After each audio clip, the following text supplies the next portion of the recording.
Maybe the reason why you weren't able to do it was because, like, the universe wanted you to use the store.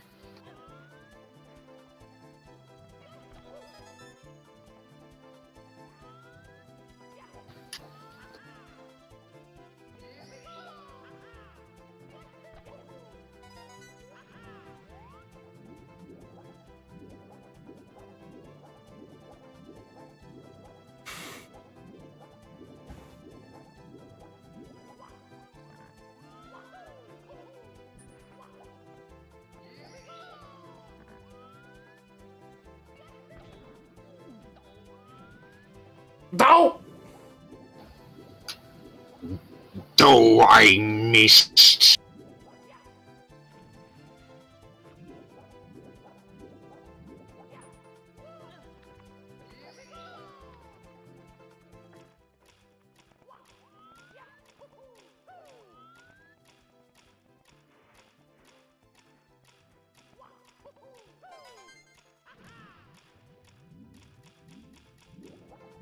Smooth.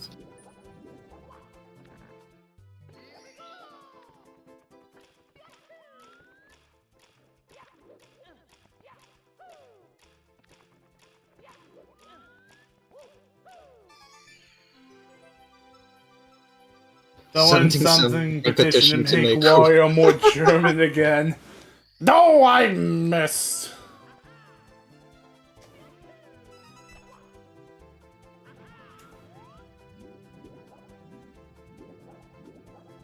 Make Wario German again. Honestly, now that Charles isn't doing the voice anymore, he might as well.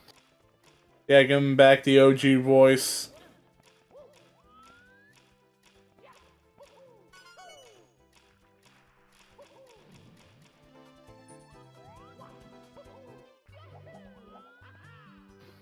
Have Mario go back to sounding like he did in the fucking Super Show.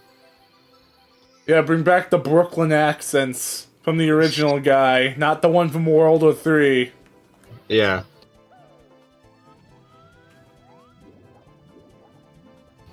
Hey Luigi, we're canon again. Finally. So did like both Mario and Luigi get voice actors every show? I'm pretty sure, yeah. You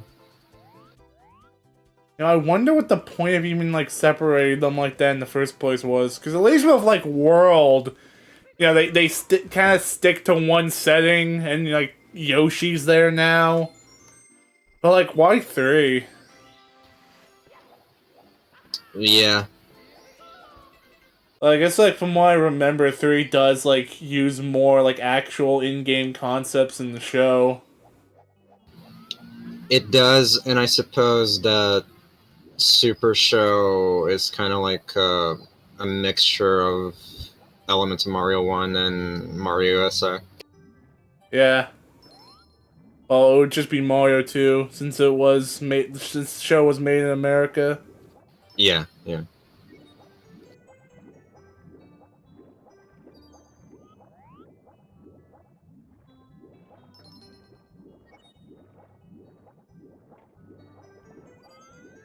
That's Mama Luigi to you, Mario. They also like dropped doing the live action skits. Yeah. Yeah, with Captain Lou. Yeah, I wouldn't mind like an entire show based on the live action skits. Those were super fun, yeah. It reminds me of like that guy's animations we were watching where Mario and Luigi would just go to like a record store to make jokes about labels. Like realistic Mario Bros, just 2 bros in Brooklyn just trying to get by. What if Charles had no epiphany and just went to Brooklyn too? Yeah, the story of how Charles nailed down the voice was really cool.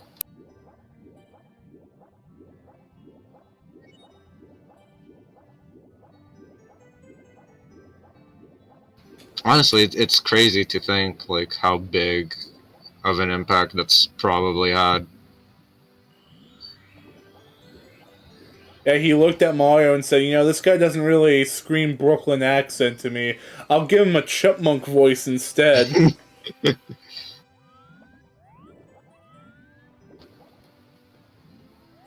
Which honestly just makes the voice just so much more unique and iconic. Yeah, even if it's hard to listen to for long periods of time. Well, I don't actually think that, but that's what most people say when it comes to why he shouldn't have voiced Mario in the movie, which they're wrong. They're wrong. They're so wrong. They never watched the interview with Mikkel.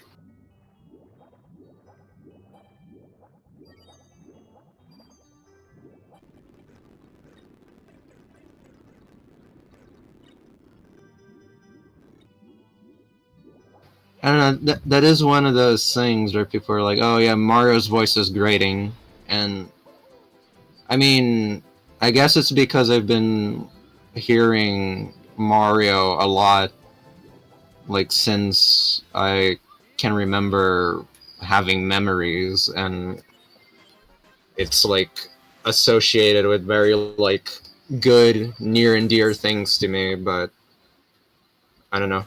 I could never find Charles as Mario annoying.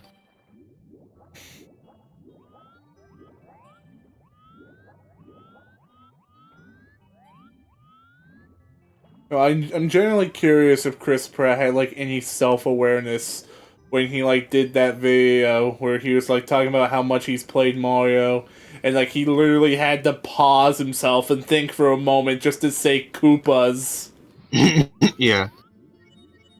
Like, was there any self-awareness there? How sketch that looked? I don't know, maybe.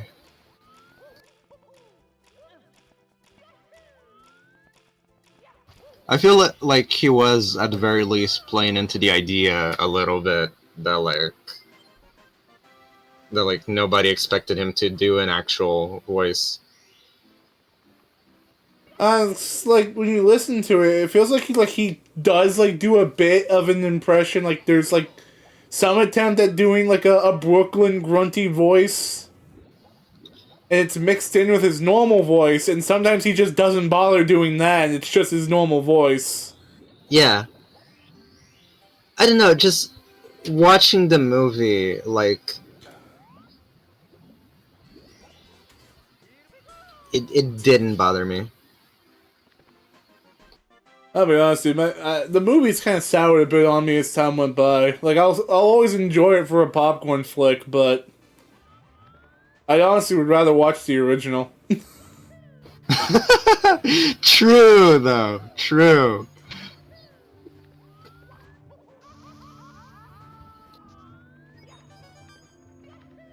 I mean that is the one I keep coming back to.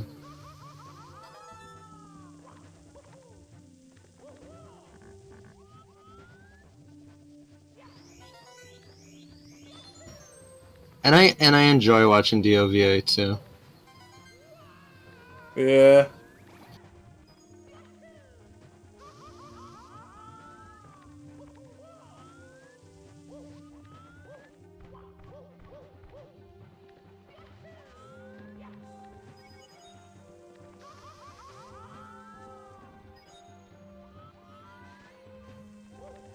Doesn't bother me when I see clips of it in English, but I still find the VAs went, "What? No, I'll do a Mario voice."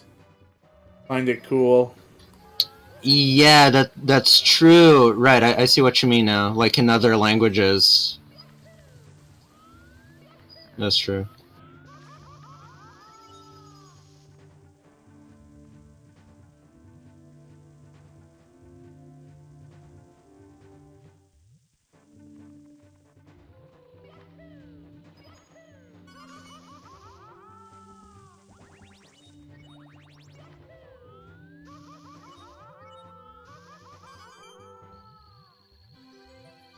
I find it funny how like for Sonic movies, like all the main cast has like a different voice actor. And they sound like completely different from their game counterparts, except for Tails. Except Tails, Tails yeah. just still sounds like Tails. Is it the exact same voice actor or actress or whatever?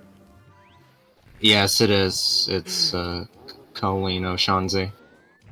Like, why at that point? I'm not saying I would have preferred Roger over Ben Schwartz for the movie Sonic, but like, if the point was to help differentiate them, and why does Tails still have the same voice actress?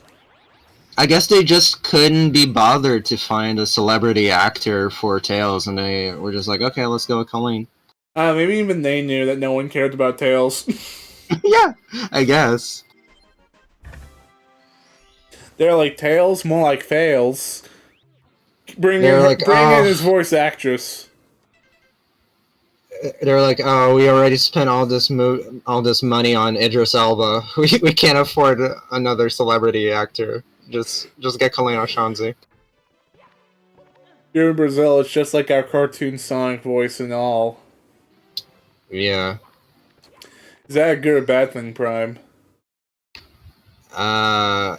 It listening to it again recently has definitely soured on me. As a kid, I didn't mind, but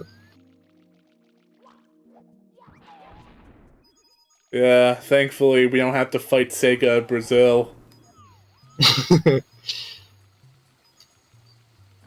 because like Brazilian Portuguese Sonic is just something that I went like a really long time without hearing. So like when you buy Sonic games, Prime, Yep. like do you like have to manually set it to English, or is it just like natively English whenever you like pop in a game? No, it's natively English. Are all Portuguese games like that? Some higher end games do have like dubs and like translations and stuff. Like Portuguese translations are more common, but they're usually not set out automatically. So you're saying that the Portuguese script of SA2 is probably no different than the USA one. Yeah, there is no Portuguese script to SA2, to my knowledge. No, there definitely isn't. Not even a dub? Too old of a too old of a game. Yeah, that really is like just demonstrates like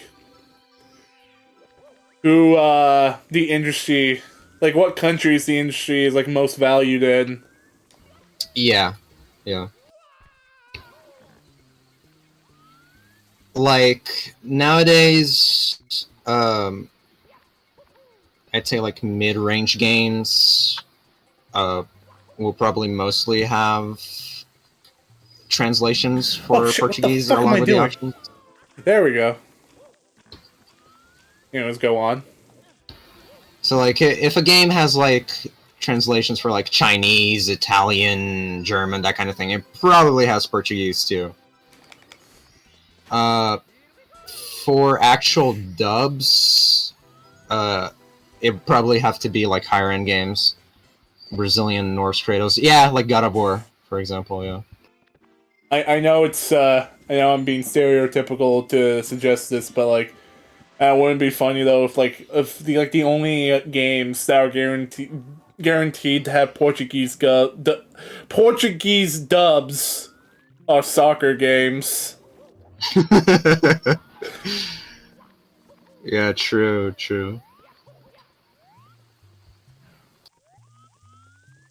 Like even as far back as the NES days. Yeah, soccer games are gonna get Portuguese translated.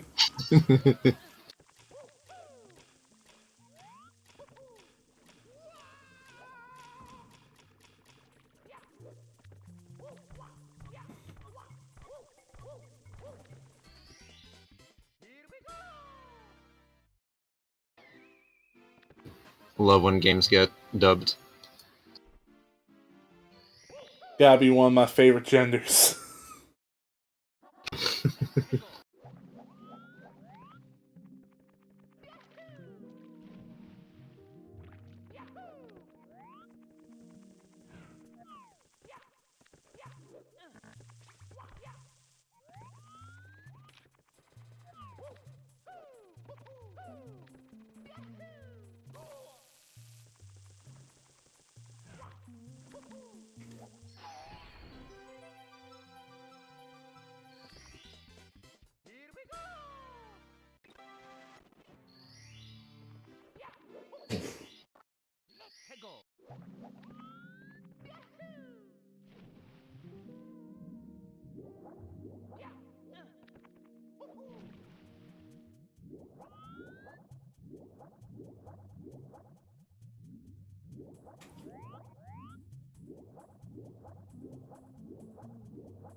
Still funny to think about how popular King of the Hill is in Japan, and people like have actual arguments whether or not it's better dubbed or subbed.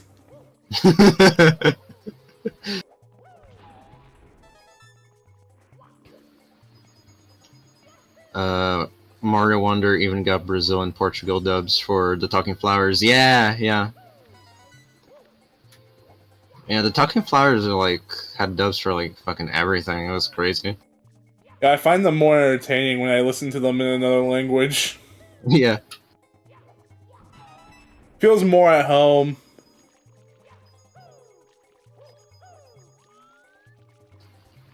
Good old Reddit flowers.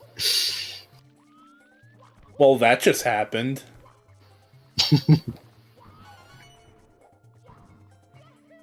Thinking back about all the discussions about those damn flowers. All discussions over something that you can just turn off. Yeah. Funny when the main characters are, of course, unchanged. Yeah.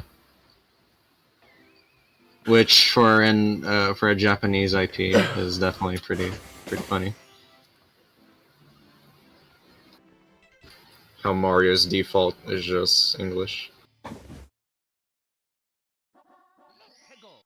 Remember, like, watching a video where Charles Martinet was, like, sharing a story of, like, when, they were making Mario Teaches Typing. Yeah. How much he truly embodies the role. Is that, like, the original, like, losing line was going to be, "You failed, try again," but Charles didn't like the idea of Mario saying something so negative. So, like, he Yeah. got the line to change, saying, "Hey, you did a good job, but I know you can do better, so let's try again." Yeah. Oh man, Charles. Charles is something else.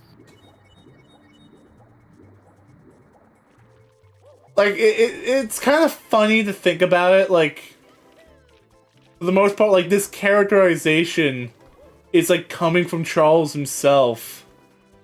Because this is who he thinks Mario is supposed to be. Yeah. And that he himself wants to be this person that he thinks Mario is. But, like, the thing is, like, when he says that, like, it should happen like this, the script would change to reflect that. Like, he Yeah. had that power. He like actively helped shape the image of who Mario is. For all intents and purposes, Charles is Mario. Yeah. And Charles helped create himself. Well, what's that? What's the term? Grandfather paradox? Yeah, it's a it's a grandfather paradox.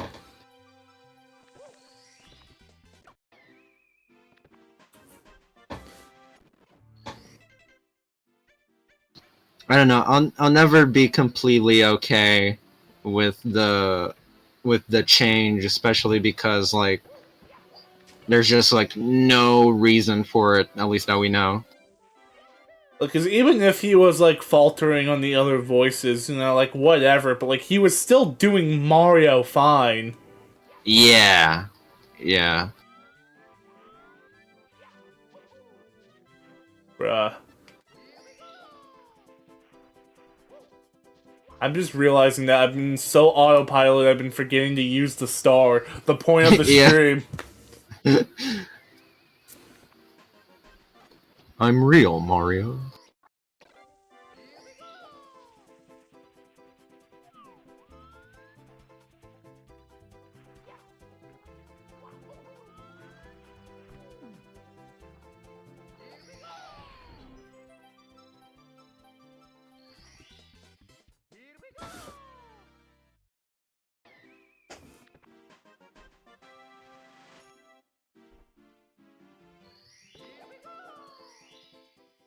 Did they put Kevin Afghani to all 4 worlds? I mean, Charles did all 6 worlds.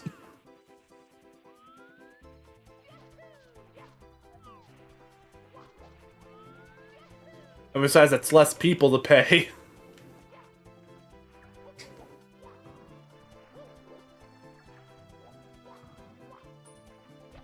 Yeah, Charles also voiced the Baby Mario and Baby Luigi.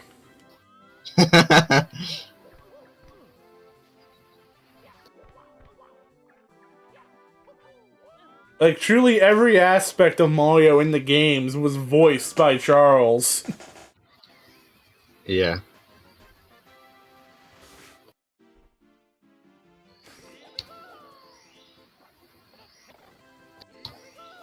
Kevin does like a tolerable Mario, I guess. I just really don't vibe with his Wario at all. I mean, out of like stubbornness and not liking change and just generally resenting Charles stopping doing the role for a reason other than death. Like it bothers me just overall, but in terms of what I think it's like in quality, I think his Mario is acceptable.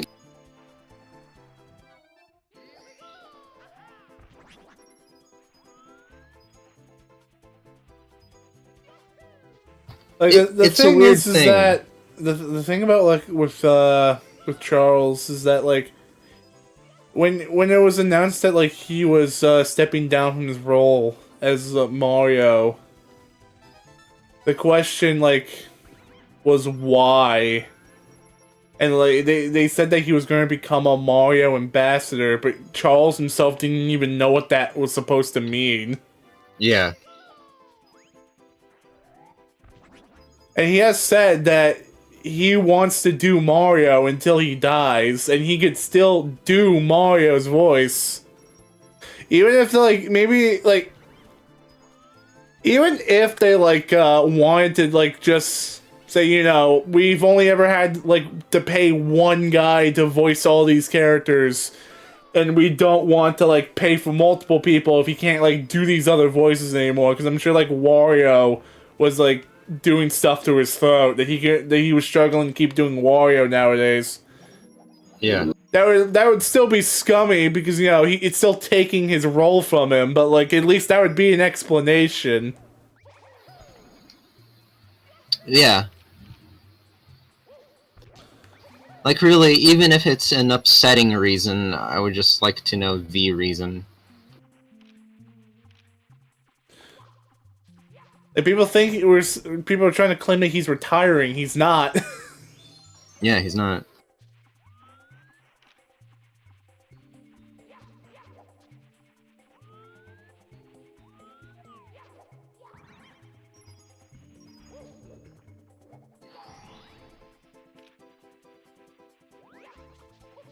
The guy Juno sings, the guy behind Undertale the musical. Yes. Did I ever show you like that tribute video he made for Charles? I don't think so. Well, he did. He did make a video where he was having like Mario, Luigi, Wario and Waluigi like sing their goodbyes to Charles. Mm-hmm. Apparently, someone at a convention met up with him and showed him the video. Yeah. He was very touched by it. Yeah, that's super cute. It was so kawaii desu.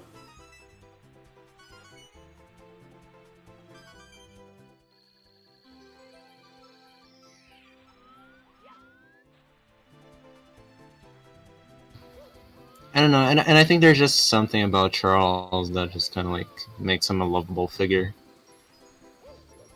I mean, like every time I ever see a video of him, he's always like the light of the party, man. Yeah. Like he's just like a jolly, happy old guy.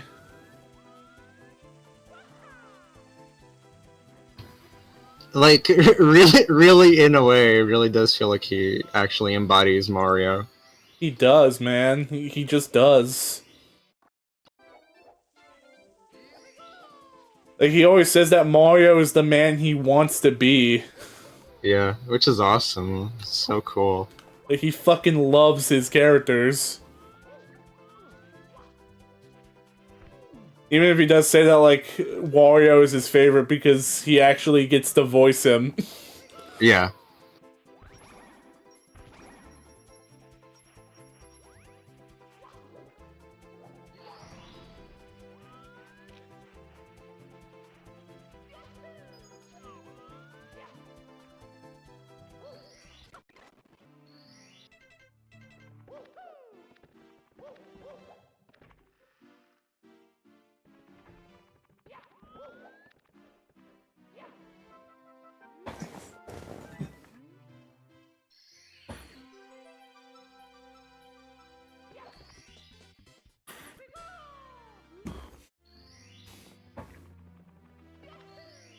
I did see, like, this one clip of Mario and Luigi Brothership. Where Mario was, like, Mario and Luigi were trying to, like, inspire Connie and her friend. They were feeling discouraged. Yeah.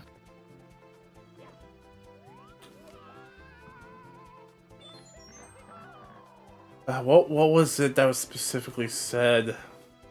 Holy shit, the Chuckya was glowing! Damn.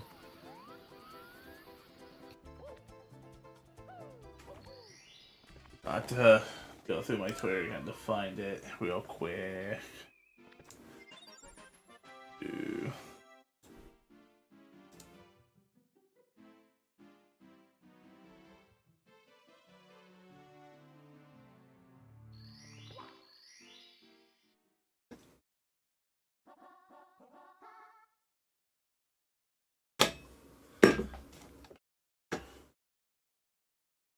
Liking things on Twitter is that soon your likes get overwhelmed. Yeah.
Cause someone put the credits music from Sonic 2 in Sonic 3's credits.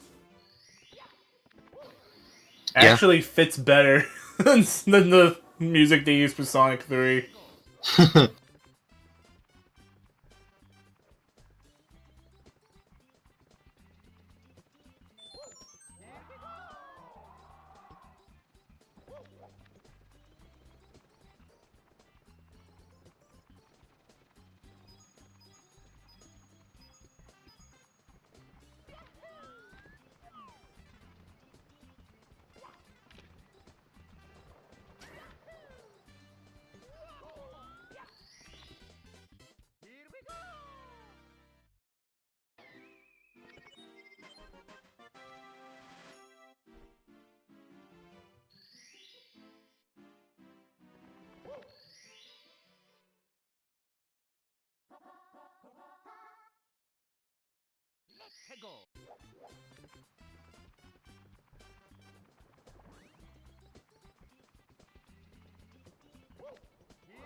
You hear that the Amazon finally canceled orders.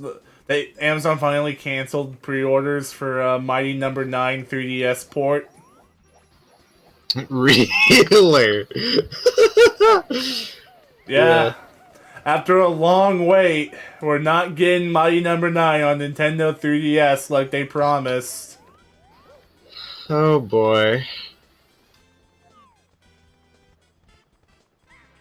It honestly just feels like a betrayal.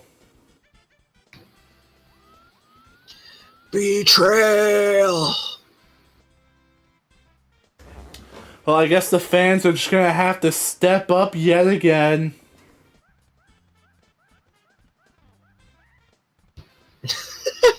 Can you imagine someone actually fucking puts my number 9 on 3DS?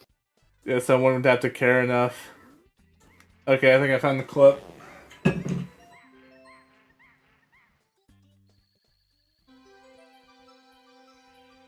And mute it. You think that inside gentle hearts, there can be strength. And you believe that. And you believe that I'll make it, come what may. That was all coming out of Mario's mouth. Damn. And this is the first time we've ever seen like Mario flat out like openly encourage someone like that in the games. I know, right? That's crazy.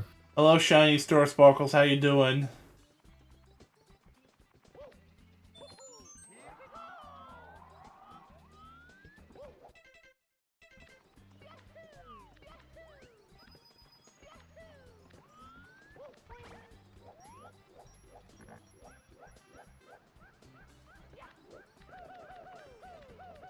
I don't even know what I'm doing anymore. I'm collecting coins. That's what I'm doing. When you figure out your life's purpose. Still collecting coins. When you figure out your life's purpose a second after asking the question. Money.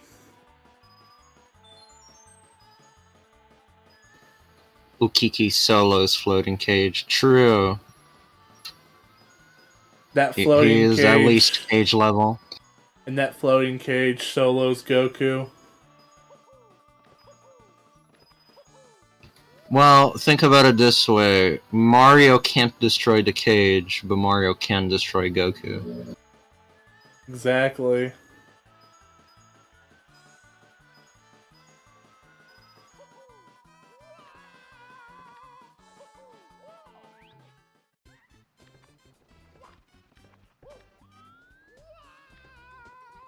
It was floating via Bowser magic, which means I got a pretty big dick.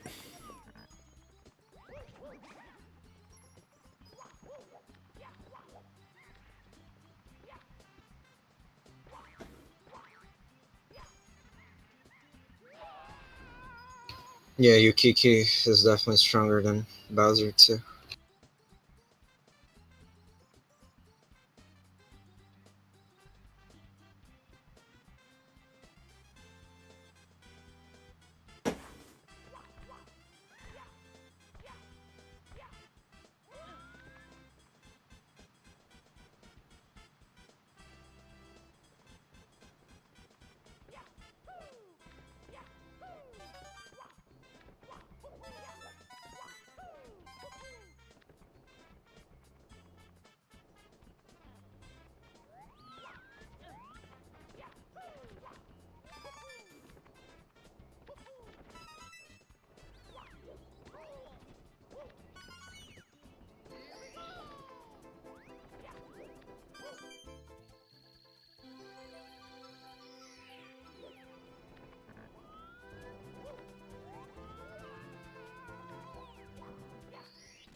Did I not get 100? Oh my god, I didn't. I stopped when I had 2 left. I wasn't paying attention.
Don't kill me. Okay, it didn't kill me. This is what happens when I go without being juiced up.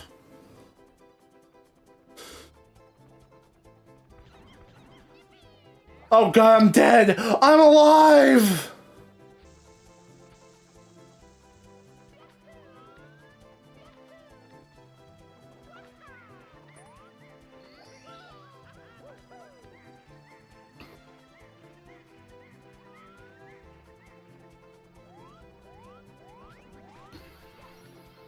Go, Mario.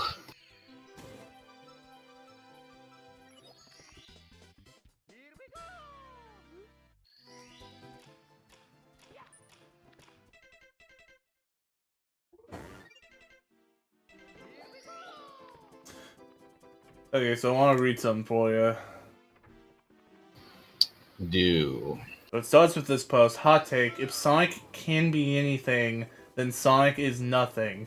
People didn't fall in love with a blank slate. They fell in love with a character that is unlike any other. An established character that should be consistent. Sonic should be Sonic, and Sonic can't just be anything.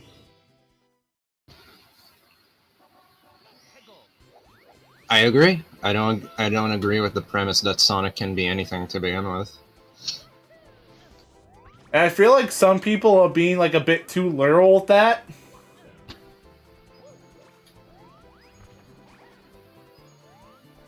Because you want to know who was immediately being compared to Sonic right when this tweet was made?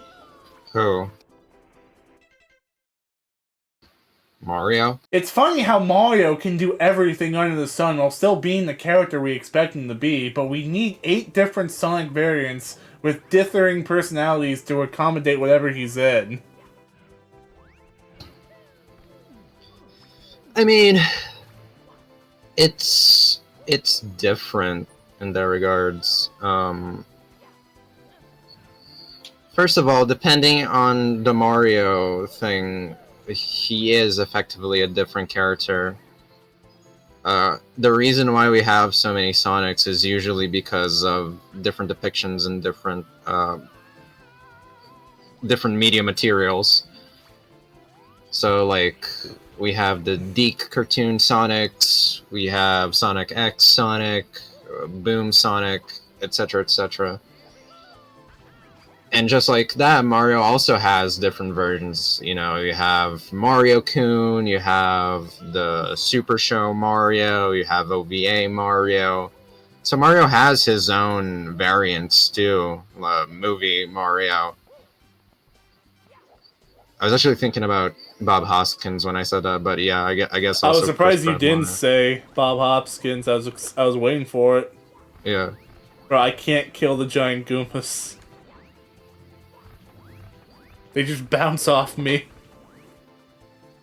So like, there's a bunch of variations for Mario 2, specifically for versions that are in other settings and that kind of stuff, and that's a similar situation to what Sonic has going on. Usually, when Mario is doing a bunch of shit in the game canon that just goes off the premise that Mario is kind of like the everyman who can do basically anything. He's kind of like a jack of all trades type character. Uh,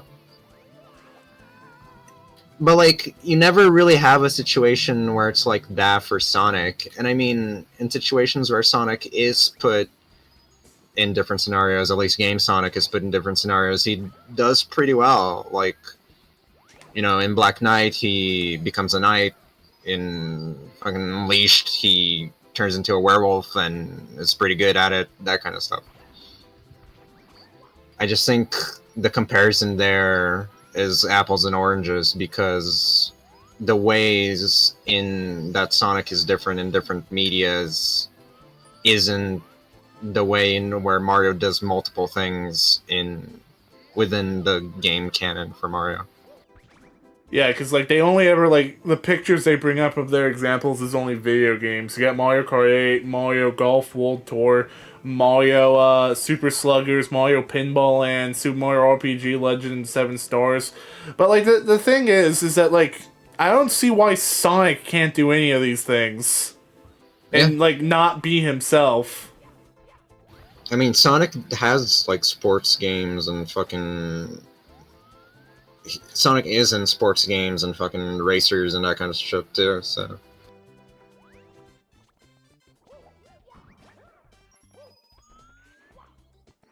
Like sure Mario is generally like more of a more of an open slate to help like insert yourself into it, but it's like not like that element really matters in sports spin-offs. Yeah, not really. Like who Mario is as a person doesn't matter to the sports games. Yeah, like at all. Who Sonic is wouldn't matter. Who Sonic is doesn't matter in like teams in Sonic like team racing, for example. Because they're just racing, and it's just like teamwork, which is something they're all capable of. Well, I guess if you want, unless you're Shadow, then you're just gonna leave all your teammates behind, like an asshole, because they're not your friends; they're your coworkers.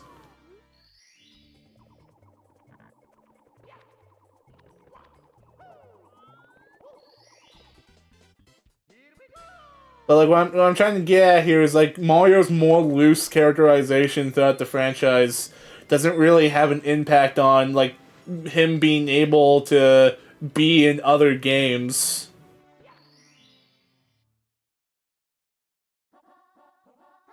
Yeah, exactly.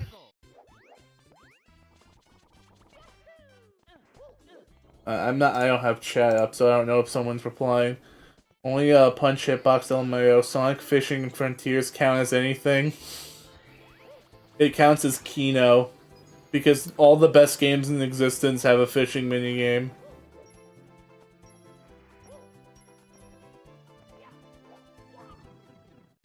Even Mario 64 technically has fishing. It's just Mario himself is the bait. True.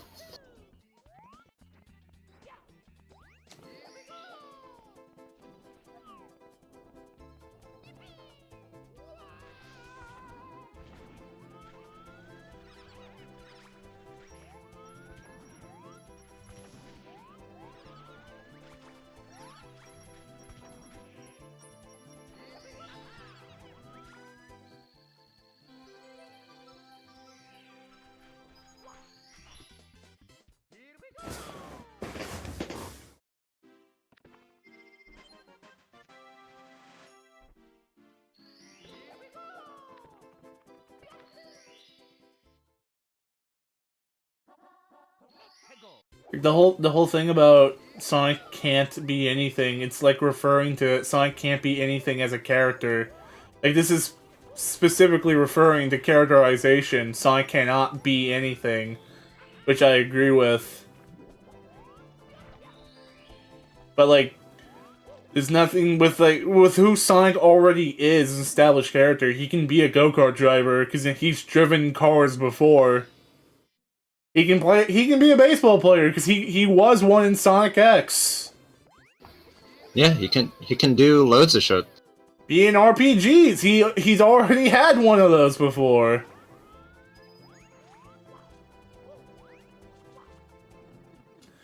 Fucking be a pinball. Do I really have to explain that one?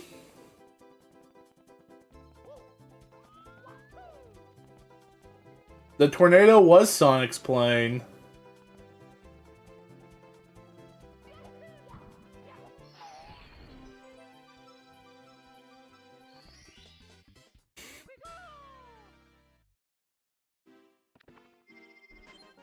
The problem isn't the fact that so like really the problem isn't that like Sonic can't work in these other roles. The problem is that Sega themselves have to like, well, not necessarily just Sega themselves, but like the writers feel like they have to change Sonic to fit into these other roles for it to make sense for him. And I think that's the real issue here. Sonic can be himself and still do all those things Mario does in spin-offs because they don't counter who Sonic is as a person. Yeah. It's just arbitrary to say he can't because of dumb shit reasons.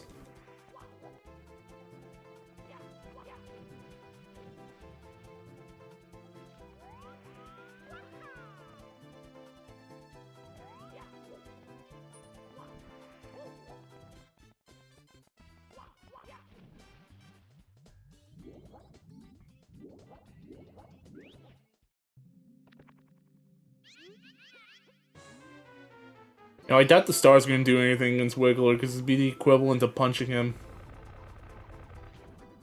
Yeah. Am I even gonna be able to jump on him? No. Another boss. This is useless against. Great.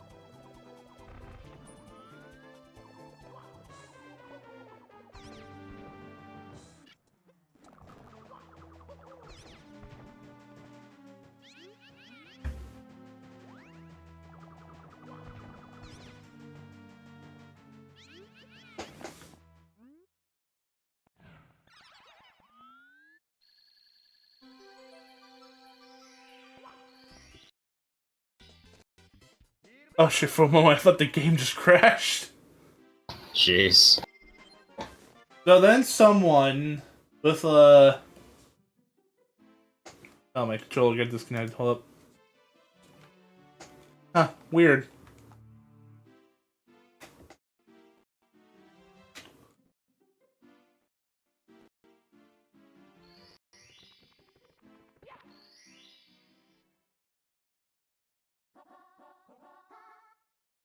Okay, so someone with an indie profile picture says, people try and argue that Mario works with this because he has no personality when that's not true. Well, every piece of media, he's an adventurer, a little hot-headed and competitive, but kind hero who does what's right for good's sake.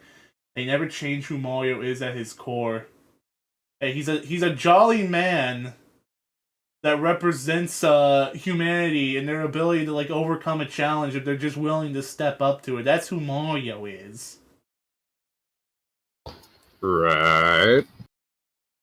Okay, so Sonic shouldn't need his core character to change to fit different spin-offs or media if you're adapting him. He should be able to be Sonic no matter what he's thrown in. The difference is Sega doesn't care as much as Nintendo does with their mascot, and that sucks.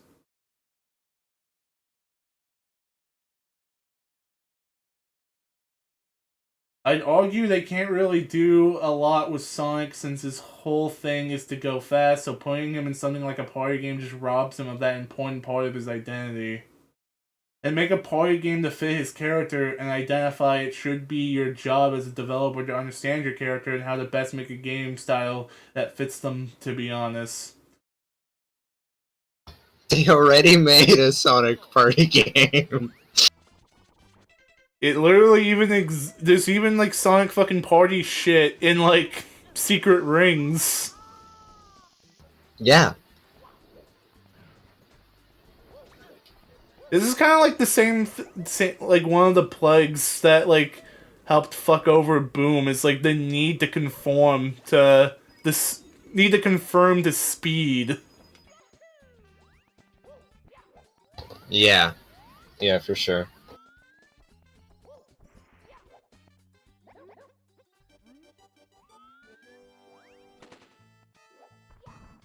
Boom might have been slightly less of a hot mess if didn't have to waste time with the fucking speed sections.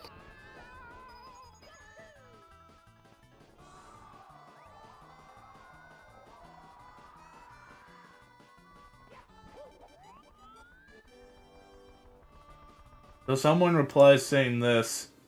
That's not a character. Those are generic traits that most heroic characters have. Hell, you could argue Sonic is Mario using that description.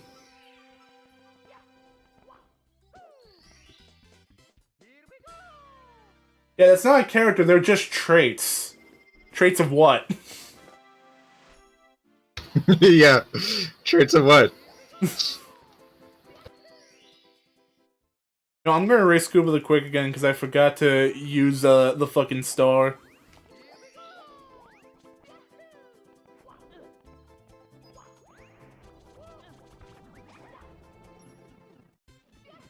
Like, just say his fucking character is generic then. Because him having generic traits does not mean he doesn't have a personality. It just means the personality itself is generic. Which even then is fucking saying nothing. Yeah.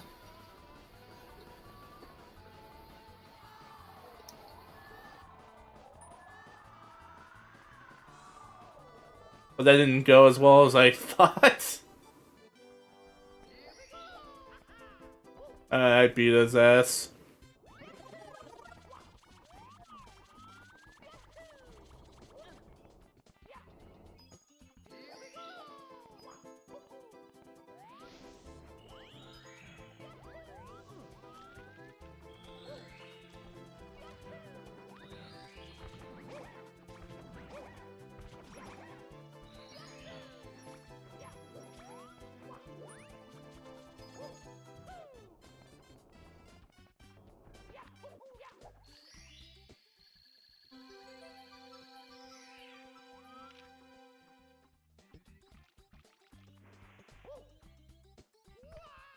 Oh, how did that not grab?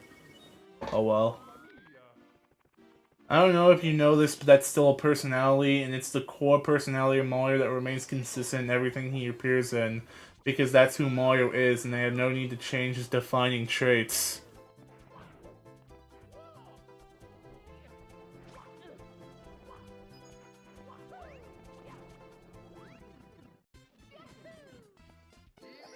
Yeah, you can say Sonic shares some of these traits, but Sonic has other traits that set him apart.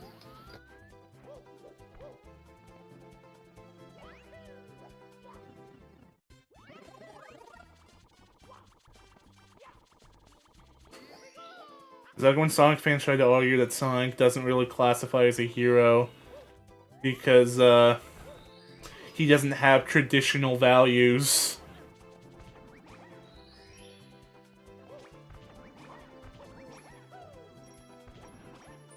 Yeah, yeah.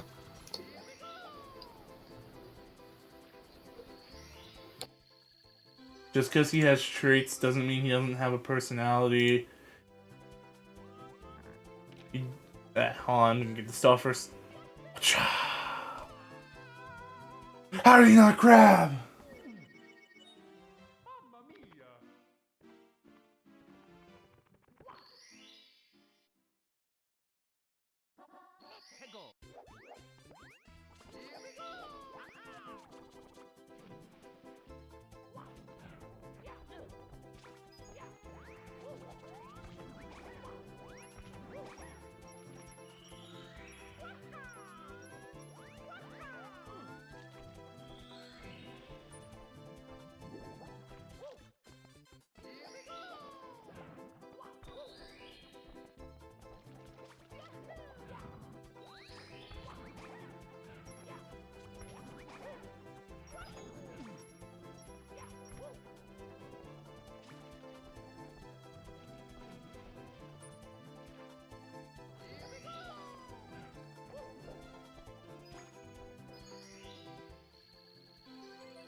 There we go.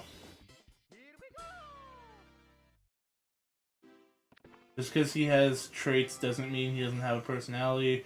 You don't have to show your personality through talking. You can show it by your actions. That's the entire basis of Mario's character, Super Mario RPG and Paper Mario. Mario's core design is meant to be some guy you can randomly meet on the street and have zero idea he's even the world famous Super Mario, and it's just some kind of plumber guy who lives in New York. I'll keep finding ways to say Mario's an everyman while trying to say he's not. Mario's character is that he's just a kind dude who happens to be a hero. He's an everyman. Sonic's meant to be a personification of ideals like freedom and change. These are these are not the same. One of the main things about Sonic's character is that you can't really give him a character arc or teach him lessons. He's what inspires others. With Mario, you can do this, yes, but if you were to make like a movie, yeah, you can give him an arc, why not? Mario can be both, Sonic can't. I'd say it depends.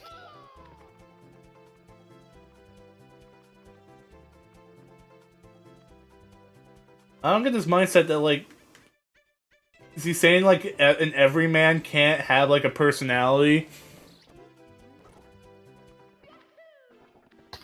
Yeah, that would be a weird point to make. Yeah, I don't know why people are so defensive over this, especially when they seem so eager to throw Sonic under the bus instead. Mario just inherently has less defined character compared to Sonic. People trying to strawman that says, oh, you think Mario has no personality, or coping. I don't think that means Mario is inherently less defined as a character. However, a character as a whole is built on a set of personality traits and motives. We know their mindset, etc. This goes for both Mario and Sonic. However, the way they go at things are differently. Yet both characters do have some common aspects to each other.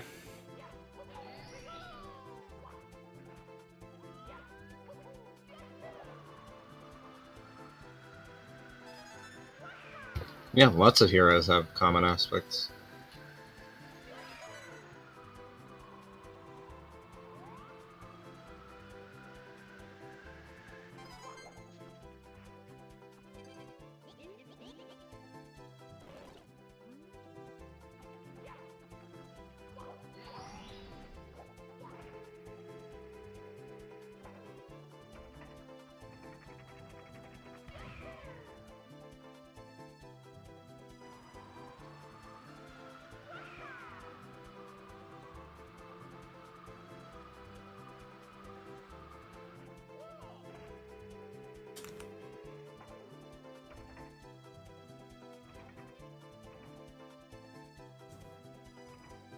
It's still a personality. For a 21-year-old, you should be smarter than that. That's still a personality, so what's your point? Traits equals personality, genius. Try again. Damn. I mean, to be fair, I mean, he kind of did it to himself. That was a really stupid comment. It was, yeah.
I imagine the increased speed is going to be a problem here.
Mario still isn't as much a developed character as Sonic. I could tell you what schools of philosophy best match up with Sonic's worldview. I couldn't tell you how Mario feels about a character as important as Bowser Jr.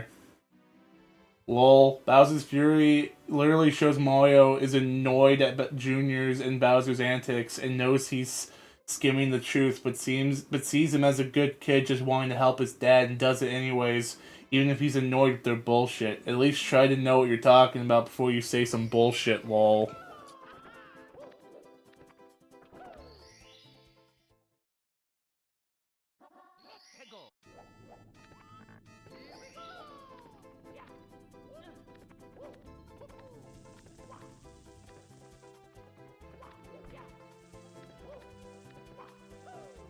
Prime?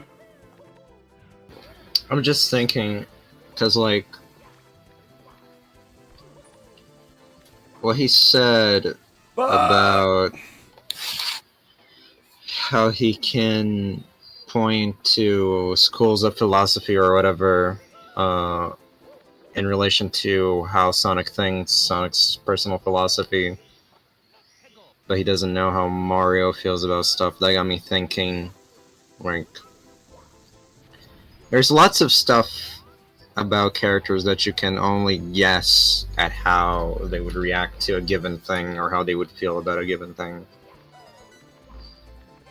And I'm like wondering to what extent really we'd know more of Sonic's thoughts about important things versus Mario's thoughts about important things.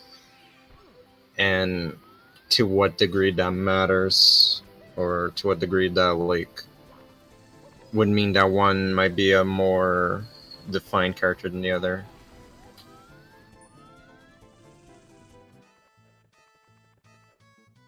Basically, I'm like trying to think if there's actually something to what that guy said, even assuming he was right.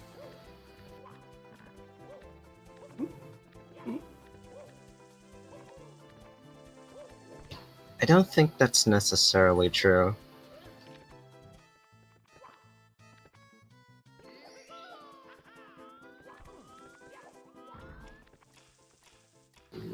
Oh. Like, I think what matters for a character to be defined is, like, that we know about how the character would feel about things that are pertinent to the kinds of things that character, like, deals with.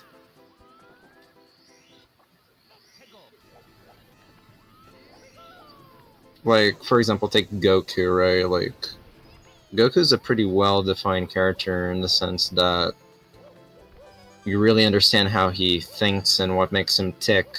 And when it comes to things that are generally pertinent to the situations that Goku finds himself in, we probably be able to make some pretty good guesswork about how he might feel about this or that, and have them be like educated guesses.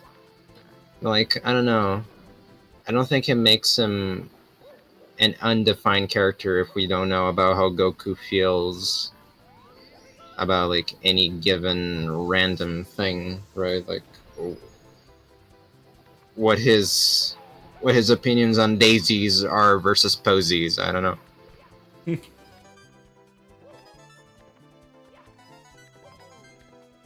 He'd probably just say whatever one smells better. Yeah.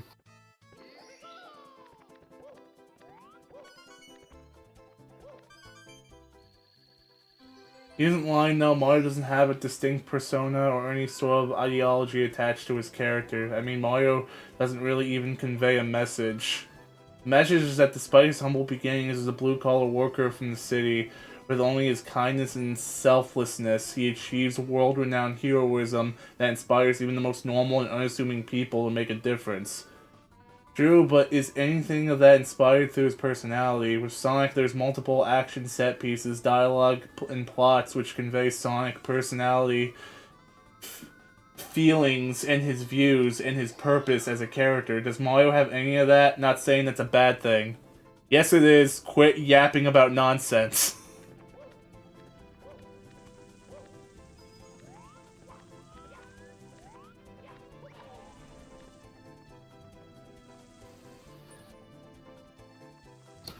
I mean,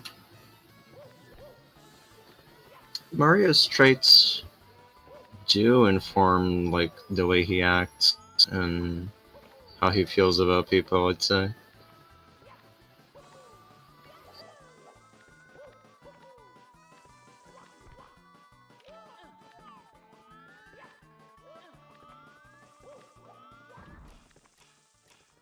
Yeah, like, Mario's a very curious guy who wants to explore things. It's literally what we do in the games all the time. Yeah. Mario never underestimates anyone. We see that in the games all the time. He never once lets his guard down against someone, even as unsuspicious looking as a standard Goomba at the end of a dungeon.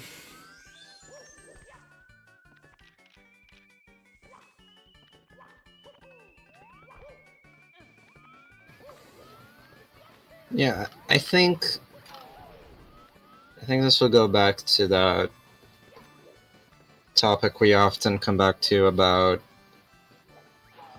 things that are subtle versus things that are overt. I think maybe the reason why people feel that way about Sonic is that a lot of Sonic's traits and philosophies and that kind of thing are very like overt elements of the stories and his character presentation. While for Mario, I don't know, people might have to like do a little bit more thinking and like just it's not as on your face his traits and how he feels about certain things, and like maybe if you don't really think about it and try to piece things together based on all the information we have, uh, it doesn't like come to people as naturally. But I don't know. I think in terms of the general perception of Mario, there's like a bunch of factors that play into it, but but I'd say that it might be a situation like that because I don't think Mario is like ill-defined. I think it's just a matter of it probably takes a little bit more legwork to understand what Mario's about than does Sonic.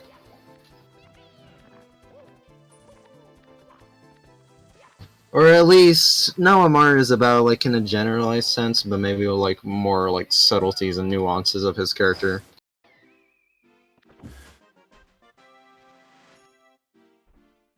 See, like, the thing is that, like, Mario's personality, like, does have its impact on people. I think, like, the biggest example of this is in, like, Paper Mario: The Thousand Year Door. Because, like, you have Koops, a timid, shy Koopa whose father was essentially eaten by a giant dragon, and Koops wants to go there to find out about what happened to his dad. Except he's not brave enough to do it on his own, so some world famous hero guy shows up one day. A very well known person. And that finally like gives Koops like the jump he needs to actually like go out. And on his adventure through Mario, with Mario, he becomes brave. And he continues adventuring with you, wanting to see more of the world afterwards. Yeah. For something that's like more direct, you have Vivian. Now Mario at this point of time, he had his entire body and life stolen by some like 9-year-old who just got back from a Toga birthday party. Yeah. Named Doopiss. Just yanked his entire stuff. Now he sees this girl crying in some dead bushes. This girl attacked him previously. But despite that, he still goes and sees what's wrong with her. Says that she's missing an item, that she's gonna be punished for losing it, even though it wasn't even her fault. Mario grabs the item anyways and gives it to her. Without even like a second of doubt, because he has to do it. This is how you progress the story. But then, not that Mario would know about that. Like, even despite how terrible his situation is, he took the time out of his day to help someone else who was in need. Yeah. And in return, Vivian wanted to help him with his problem. And this isn't even Mario trying to, like, take advantage of the situation, because he said no the first time she asked. But she insisted. Yeah. And they ended up finding the name of the person who took Mario's shit and got Mario's identity back. And even she was even upset when she found out that it was Mario, but she came to the conclusion by herself that if her enemies treat her better than her allies, then she'd rather be with her enemies. And in the remake, this even has a bigger effect on her because because in Trouble Quest, she says that she wishes to help everyone they possibly can. Like, Mario had that impact on her, and all he did was be himself. He didn't say anything to her about her family situation. Didn't try and like discourage her from like being with her sisters. Didn't like give his 2 cents. He just acted, and that spoke all the words that she needed to hear. Yeah, exactly. Like Mario is a character with a lot of conviction. It's just that Mario is someone who expresses himself more often through doing rather than saying. In Mario and Luigi Paper Jam, Mario gets insecure when he thinks that his paper self is more helpful than he is. Yeah. And Starlo and Luigi have to like help him out of the funk. Yeah, I think like Mario kind of like has an issue when he's not like the main actor helping out, because like this is even something that happened in like Super Mario Adventure comics when he needed to be rescued from the Koopalings. True.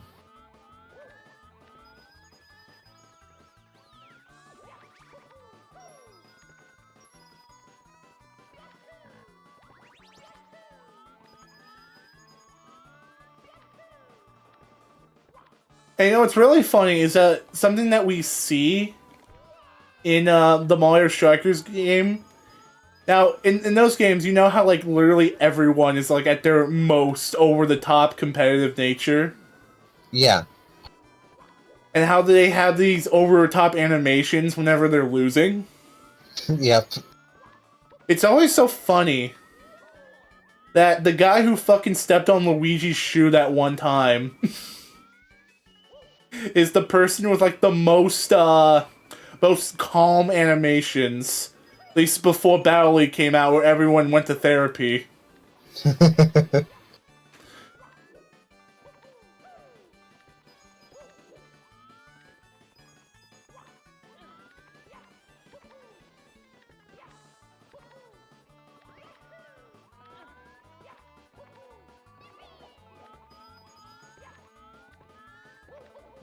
That moment you have to do not. In that moment you have to do not what you would do, but what Mario would do. Given Vivian that being something needed to progress, how much does that tend to happen to Mario?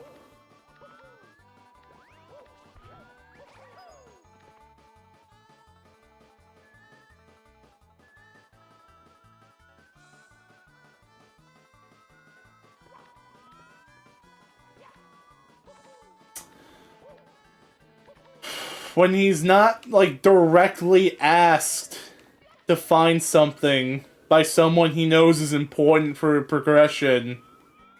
Not often.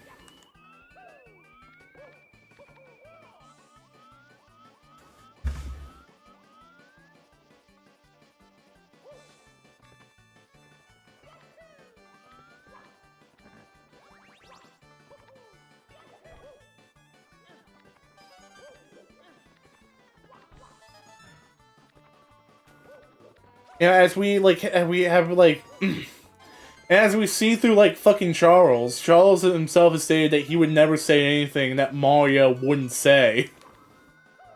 Yeah. Like when he said that he didn't want Mario to ever like be discouraging. That says something onto who Mario is. Because Mario is someone who always wants to prop you up, never tear you down.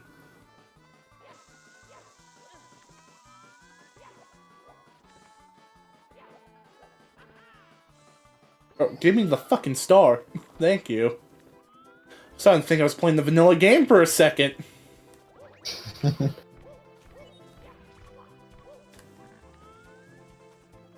Probably open this.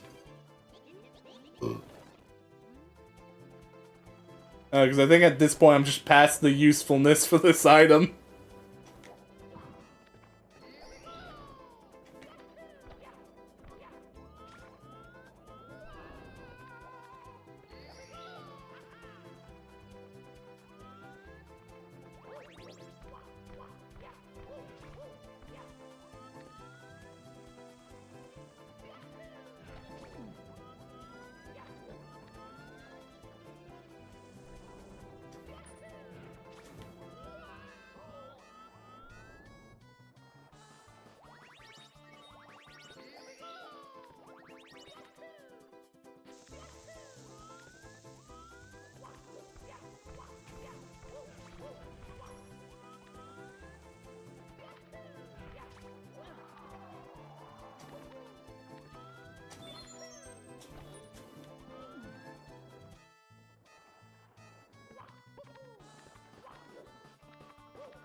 Oh, I think I don't have enough coins. Shit.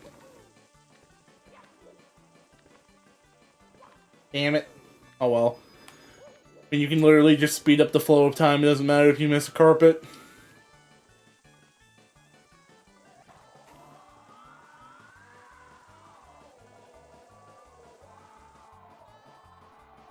Mario Striker's losing animations just reminds me of when Wario blew himself the hell up. Yeah, Wario literally tried killing himself.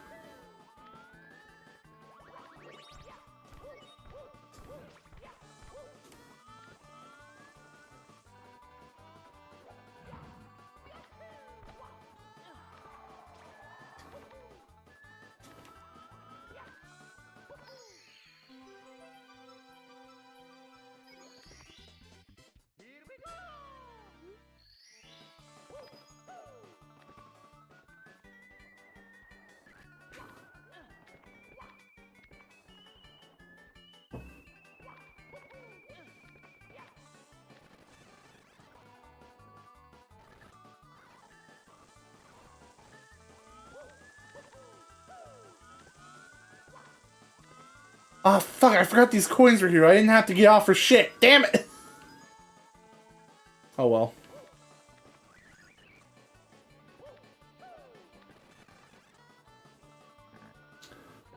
My fast forwarding betrayed me. Now I'm just fucking up.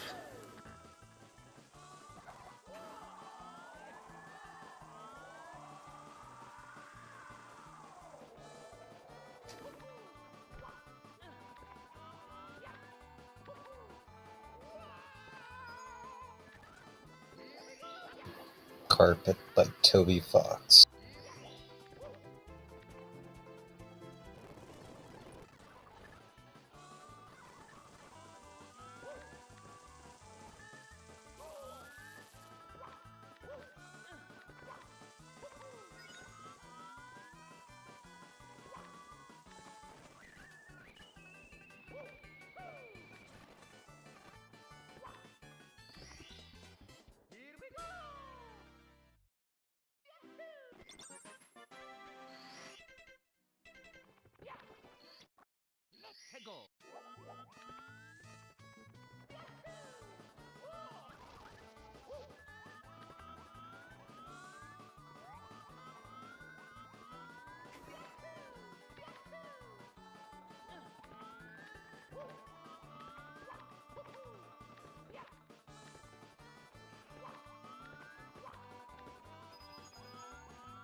Somewhere over the rainbow cruiser. Way up high.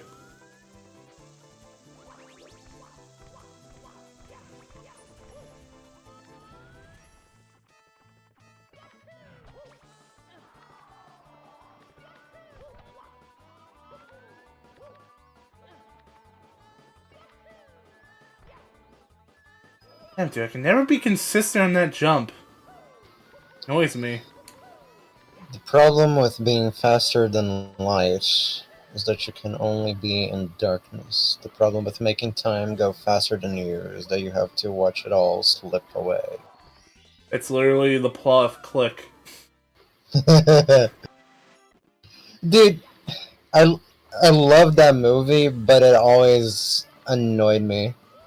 Because I was like, man, if I had that controller, I could like find a way to use it in a balanced fashion. Yeah, but like the thing is that Adam Sandler was just like literally using it to skip anything. Like any conversation he didn't want to have, skip. Family wanted to Yeah, spend some time with him, but he wants some alone time, skip.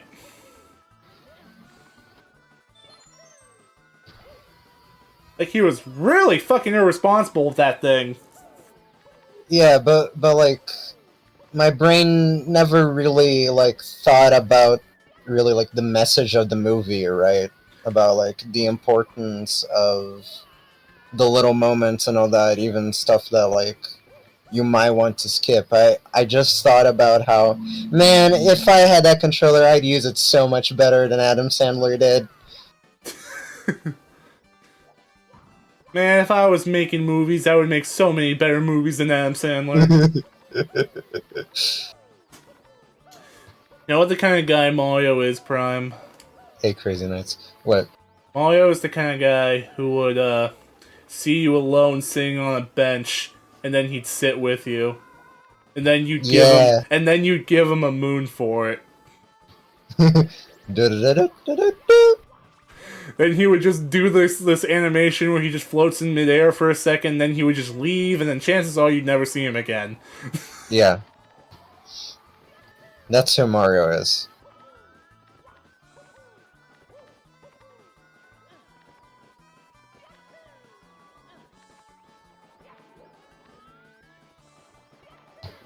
one of the Adam Sandler things I have not watched. Wait a minute, have I not watched it?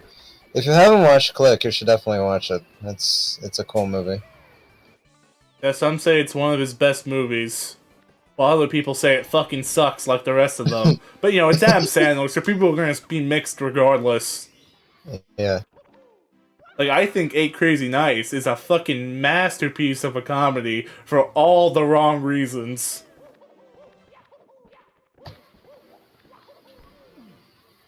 I do think that A Crazy Nights isn't as bad as like the nostalgic fucking critic made it out to be.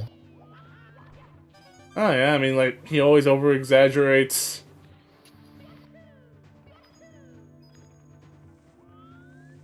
I mean, he made, like, Adventures of Sonic the Hedgehog out to be, like, this horrendous dumpster fire, but, like, when he's just being... But when Doug Walker is being Doug Walker, he says, you know, it's just supposed to be a dumb kid show, it's not that big of a deal. Yeah.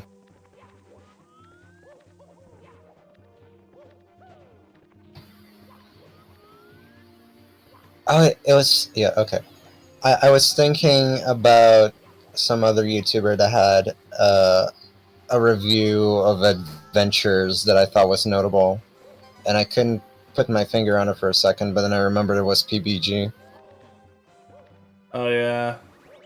It's really funny is that PBG made a comment that Sonic is faster than light. Yeah. Yeah.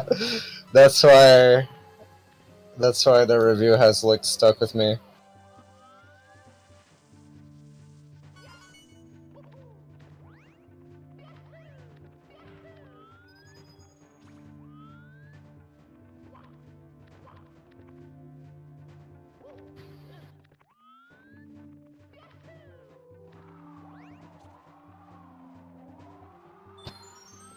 Nostalgia doing what to a critic? You don't want to know. Yeah. I don't want to know.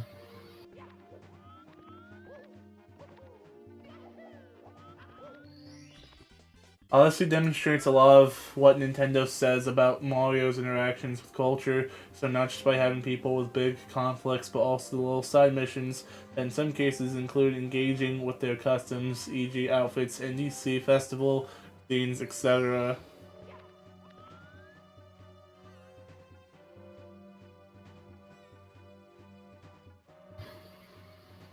Wait, nostalgia fucking critic. Could be an insult, I guess, to throw at someone. True.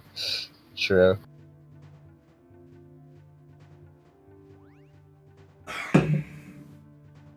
Loads of it, just because he doesn't talk often doesn't mean it can't be shown through visual context like animations, interactions with other characters, and simply just his actions throughout the series.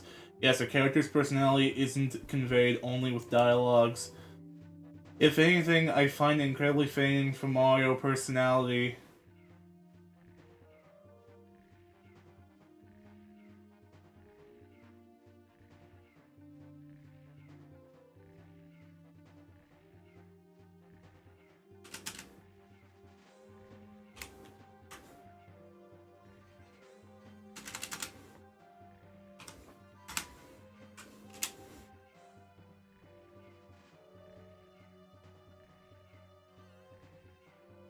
I find it incredibly fitting for Mario's personality to be found not just in his grand acts of heroism, but all the little everyday good and PMA he brings to people. Be that his loved ones, his friends, his strangers, and even his enemies. Yeah, I've seen like artwork of like Mario like messing around on like keyboard with headphones plugged in. I guess there's a lot of situations where Mario is like the head of like making music. And you also have like his fucking toy company and shit. Yeah. Mario likes making things. You also see like a lot of artwork of Mario just like going out on his dates, just taking walks. And like that's literally what happened to him in Bowser's Fury. He was just going for a walk until he got caught up in this mess. Yeah, true. It's time for the final showdown.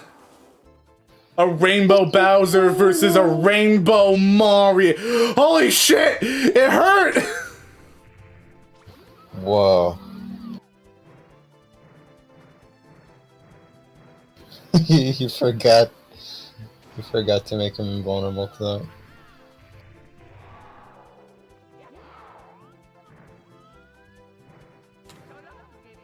But it makes me wonder, would that then hurt Metal Mario too?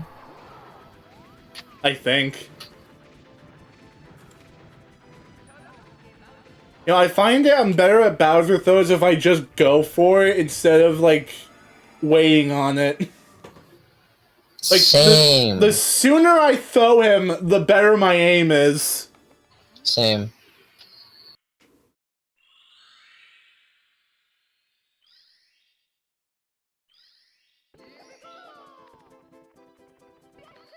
Because when I'm not, when I'm Bowser. not going for it, I just get in my own head. And I make my aim worse. Yeah, I feel it's like a situation where there's really no secret to it, so you're better off not just overthinking it and just going for it.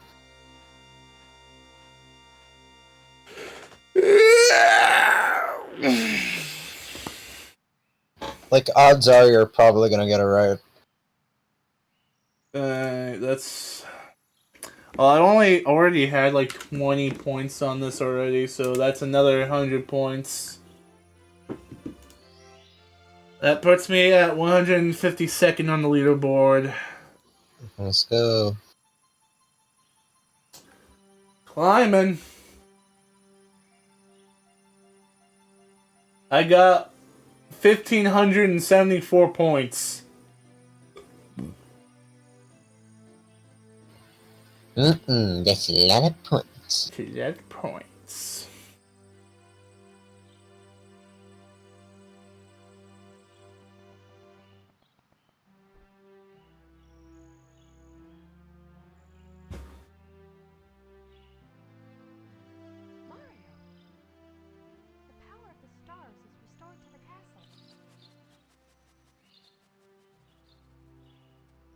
Yeah, seeing shit like this only inspires me to make me want to make those videos more. But then I have to play then I have to start streaming the other games for the footage more, and play less Mario 64, gaining points for the leaderboard. I hate it when I have conflicting goals. Listen, everybody. Let's bake a delicious cake for Mario.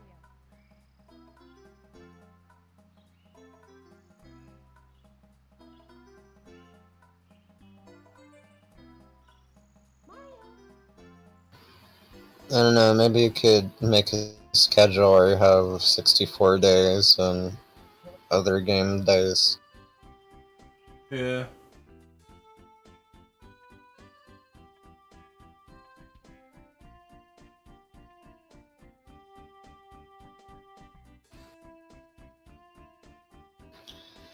Gosh, that one fake blindfolded speedrunner came to my mind out of nowhere. Dude didn't even know what that spinning Bowser doesn't make Mario face exactly your stick's direction.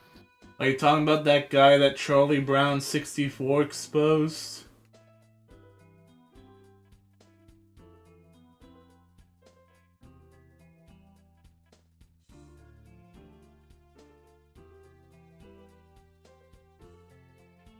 Bro, Charlie Brown 64 like made one popular video calling someone out for blatantly lying. I mean, like some other video, and then he just dipped. Based. And that fucking call out video got fucking millions of views, and he just left.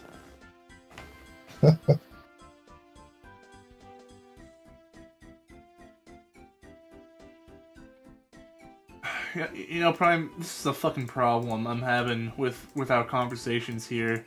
That, like, on one hand, like, whenever we talk about Sonic, I feel like we should just, like, save it for when we do more Sonic-related stuff, but, like, at the same time, if we're not talking about that now, then what the fuck are we going to talk about? I mean, we've talked a fair bit about Mario, for what it's worth. True. But, like, difference being that, like...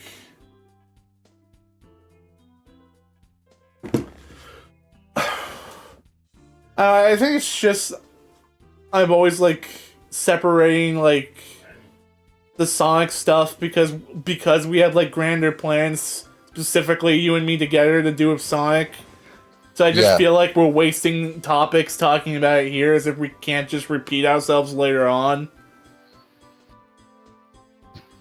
Yeah, and I don't really think that's a concern. I mean, we repeat ourselves all the time. True, true. I mean, like we had that giant Persona discussion with the fucking camera off, Yeah.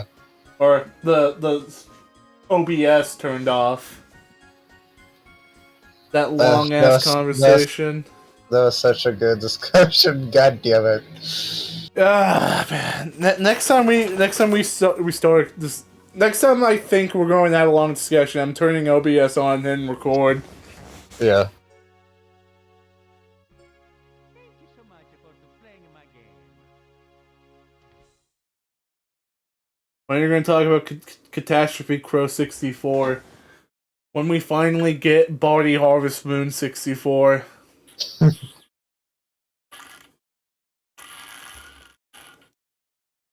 The game that gaslit an entire generation of people by accident. Thanks, Joel.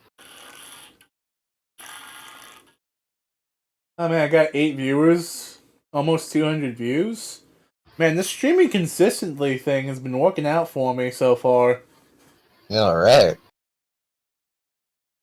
Maybe people are finally getting interested. Maybe us ranting about other people's opinions brings people in.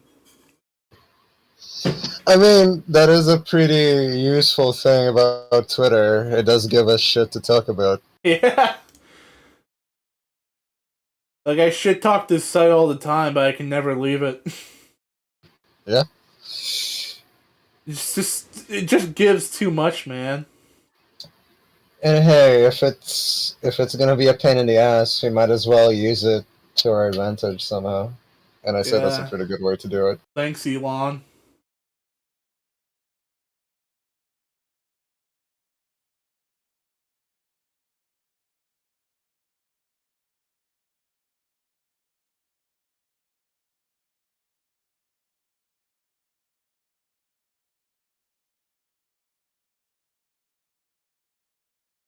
Yeah, we can see such interesting topics like Prime. Give me your opinion. Do you think parents should stay together for the kids or not?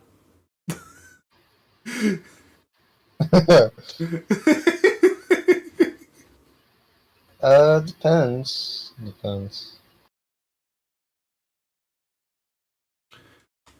Dude, this is so fucking wholesome.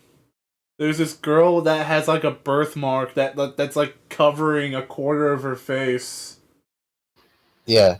The right side of her face, and she found a Todoroki plush, thinking his scar is just like her birthmark. Aw. All the people fucking posting the SpongeBob gif of Mr. Krabs saying, who's gonna tell him?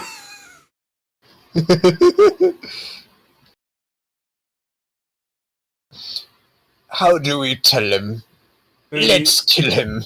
And we have people drawing fan art of Todoroki himself comforting her. Cute. Oh, they see the fan art, that's sweet.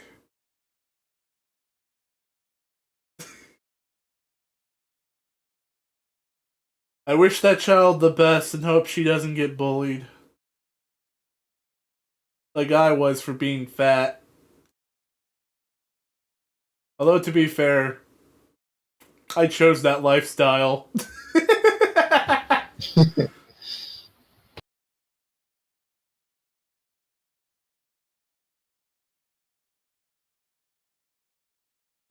Do you think the thank you sign on a cake is edible? Chocolate? Yes, I do think it's a chocolate bar. Bro, I would, if I was Mario, I would dump Peach right there if that, I would dump Peach right then and there if that wasn't chocolate. Honestly, yeah. I would take a bite, she'd be like, Mario, no, that's what? And I would just, like, take a giant chomp, break my teeth, get splinters all over my tongue, I'd be like, wow! You did this.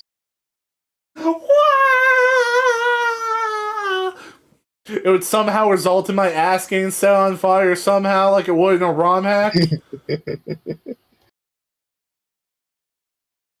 Like, you ever notice, Prime, how whenever Mario gets set on fire, it's always his ass? Yeah. That's a problem. I guess he just has a very flammable ass. Yeah.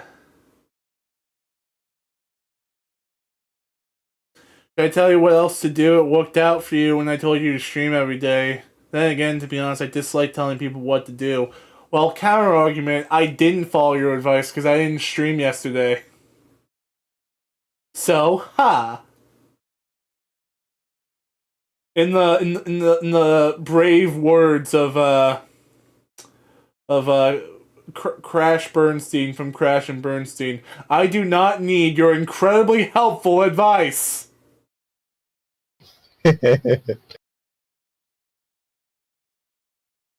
I'm gonna show you something.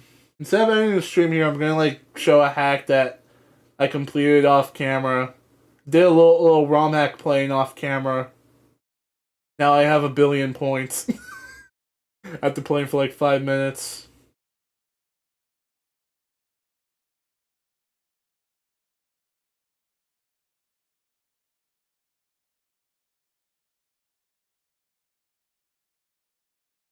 I'm just gonna open this while we wait. 2 stars, fucking fraud.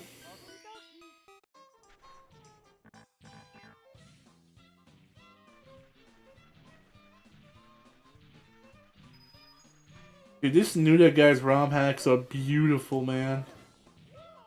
They really are.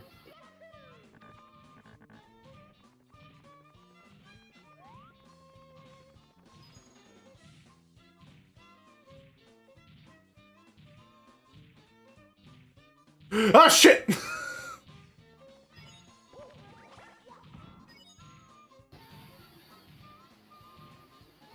And like the colors too. He does that like slightly pinkish red for Mario. Yeah, the slightly pink red that ruined the Knuckles for me in Sonic Mania. Never forgive, never forget.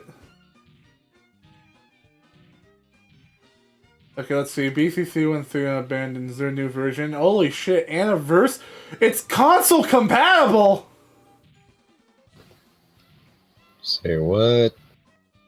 Unabandoned Anniversary Edition has good console compatibility. Huh. I don't know if I'll look at that right now, simply because they didn't add any. The star counter hasn't changed.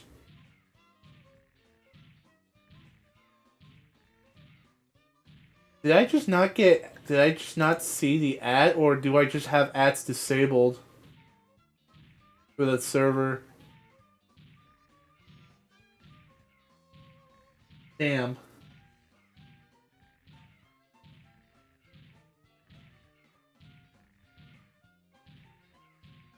And did I play too many fucking hacks? So many hacks! So many hacks! Too many hacks. Too many hacks.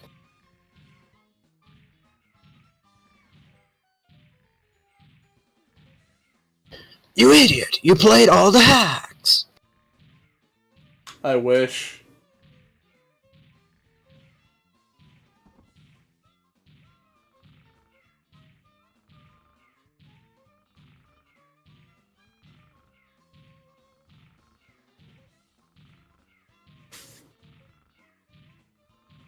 Be a YouTuber!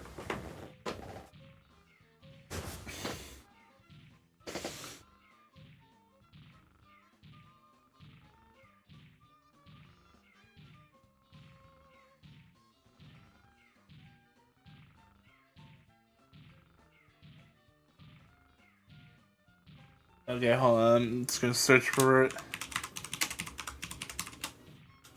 Endless stars.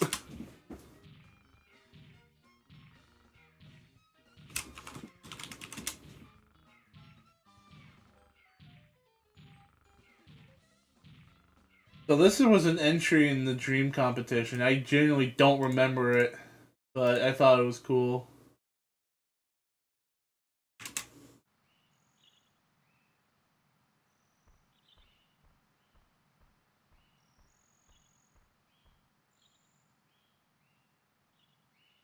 Dear Mario, please come to the castle. There's something amiss. I never would have expected this after Bowser's defeat. But the staircase without floor has been cursed again. The toads that went up were turned drowsy and forgetful. Can you go investigate? No! I'm a black outline! Oh look, it's a cell shading.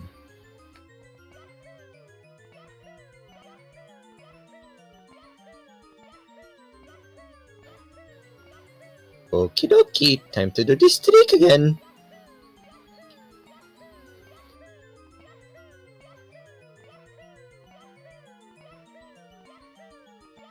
So urgent she had to use magic to write outside the letter space. Yeah, dude. Dude, I can't fucking BLJ, man. I'm a disgrace.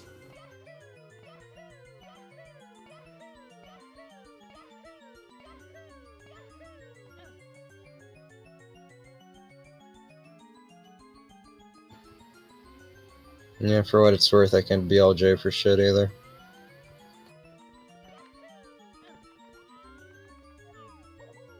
Ah, shit.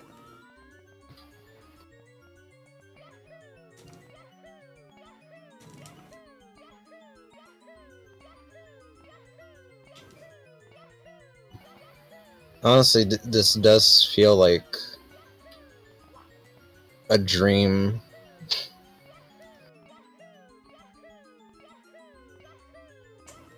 Like, if this was a dream that I had, I wouldn't be, like, surprised. I'm gonna keep heading back down until I do this damn BLJ! I don't care, we're gonna be here all night!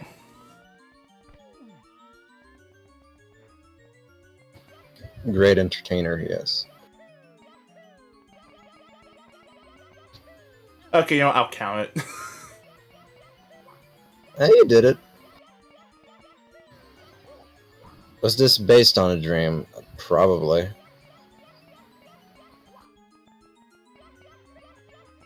Yeah, my dreams. This is the staircase I take every day to reach your mob. Mob! Mob! What do you want? Mob! Who do you want? Mob! Mob! Whatever you want. Move! Move! Just like Mob!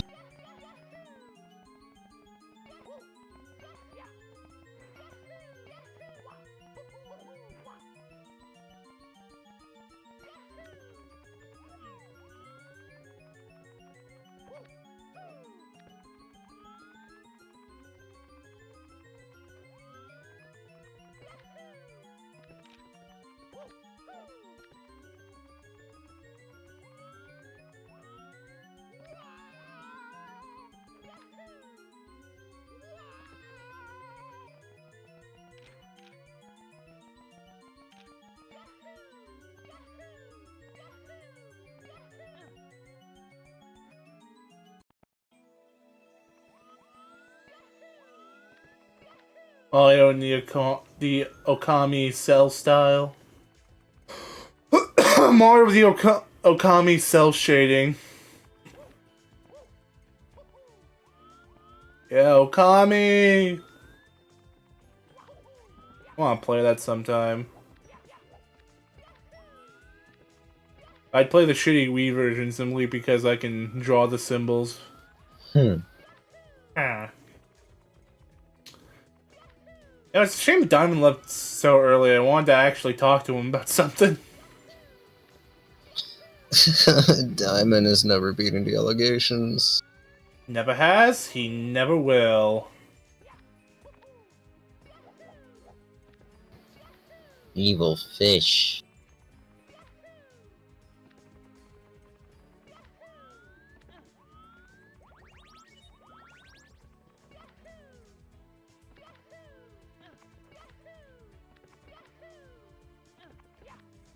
Yeah, Nintendo likes to give you lots of things you can draw with.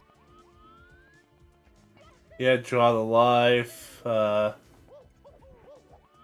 Wii pad, or whatever the fuck that tablet thing was. That was a Wii accessory. The Wii U gamepad. The Wii, dude, it's really funny that they fucking made a gamepad without like acknowledging the fact that they already made a tablet before. And not really doing enough to explain this is a completely separate product.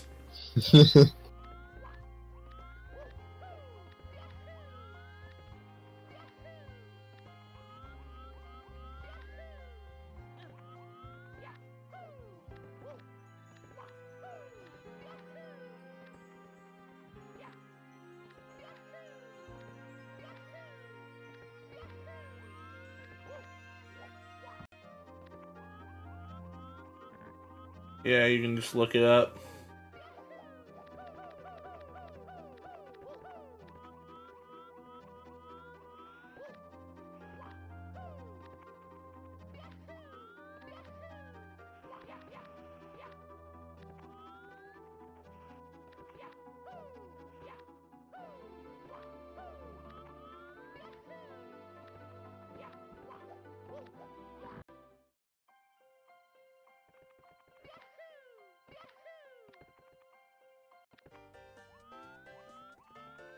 Yo!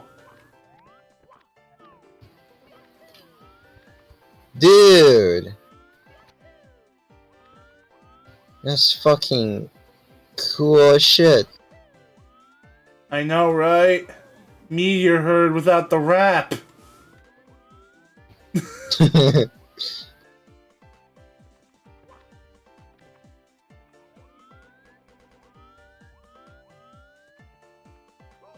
Oh, what the fuck?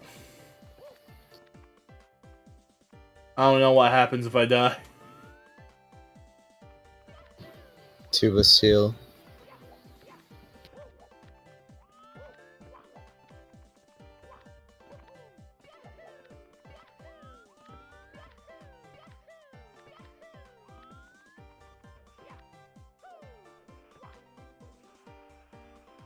Either a seal or a walrus, I guess.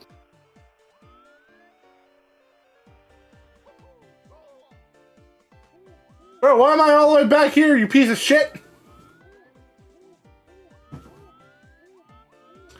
It's Meteor Herd from SA2. Haven't you ever played famous Sega game Sexual Assault 2? Pretty weird name for a Sonic game, all things considered.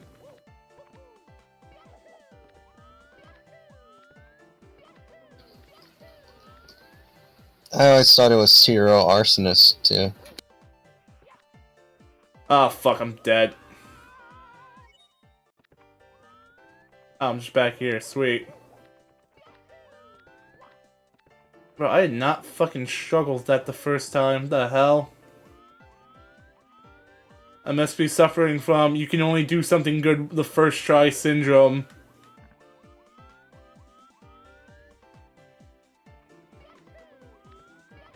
Which is just the worst.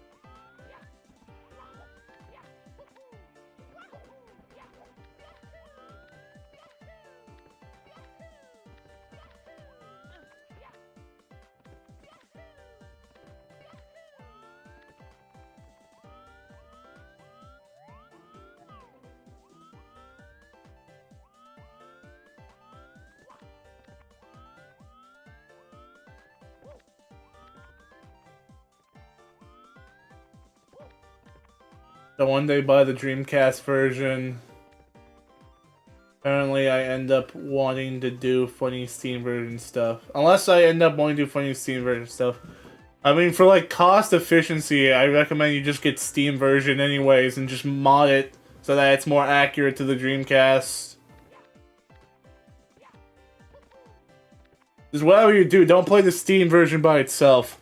Greetings, this is where you end. The stairs are forever infinite. You shall spend your days on this case. What are you doing?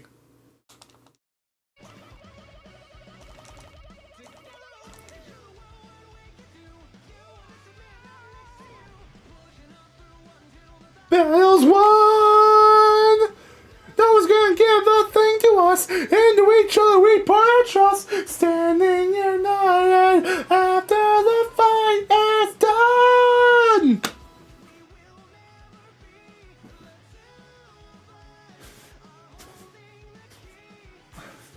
Majestic.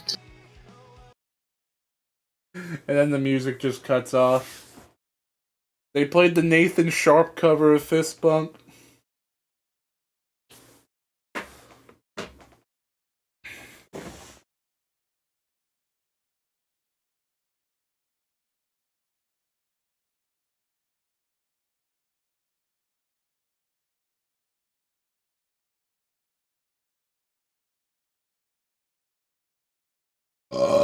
Excuse me. You're excused. Okay, good, because I gotta use the bathroom. Bye. Damn.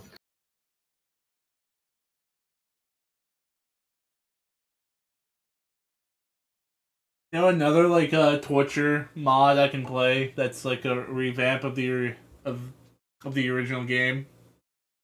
Which one? Super Mario 64, but it's unnecessarily realistic. Oh?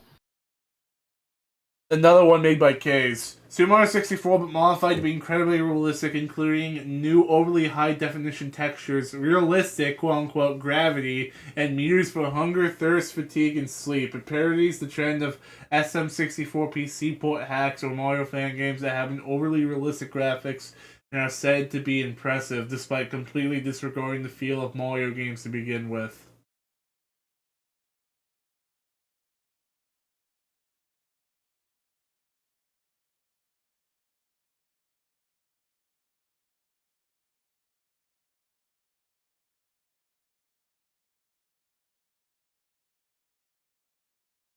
Because it's a concept hack. It's not a retexture. If anything, this should be worse than EA Edition. Really?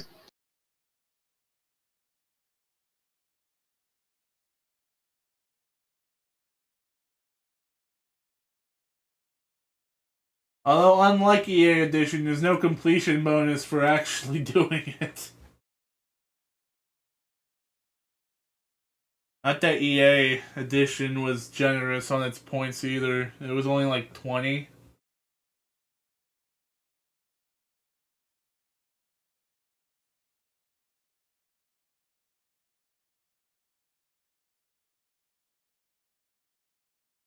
Let's see, what else does Case have that I could potentially play? Mario's Little Odyssey. Small slice of Super Mario Odyssey brought into Super Mario 64. It was before he made the bigger hack.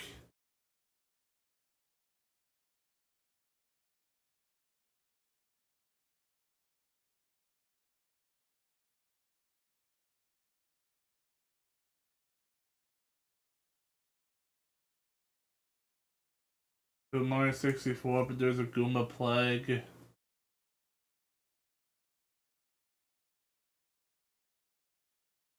113 stars, no completion bonus.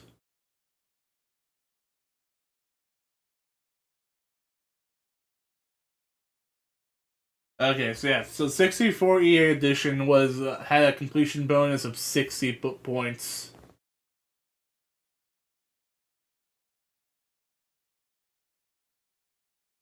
Personally, I believe you deserve more for playing case hacks because the Jake. Let's see. Here's another case hack you can play. That won't grant me any completion bonus because it's a concept.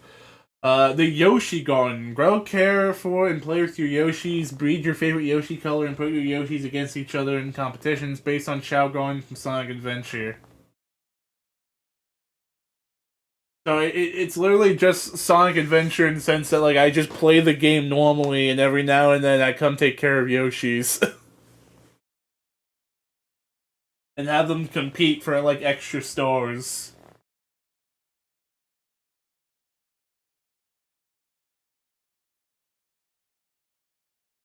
Maybe I'll title the video Super Mario 64, but there's a Chao Garden, but the Chao are Yoshis. Yeah, mouthful of a title, that'll catch on.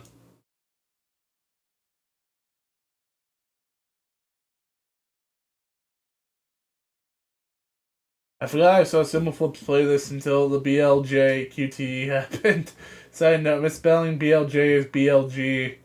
What is the name of this trick then? Like backwards long grump? Gump? Who knows? Who knows?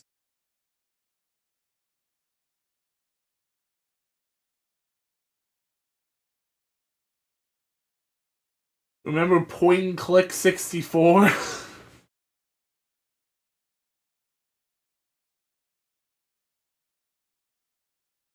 Prime?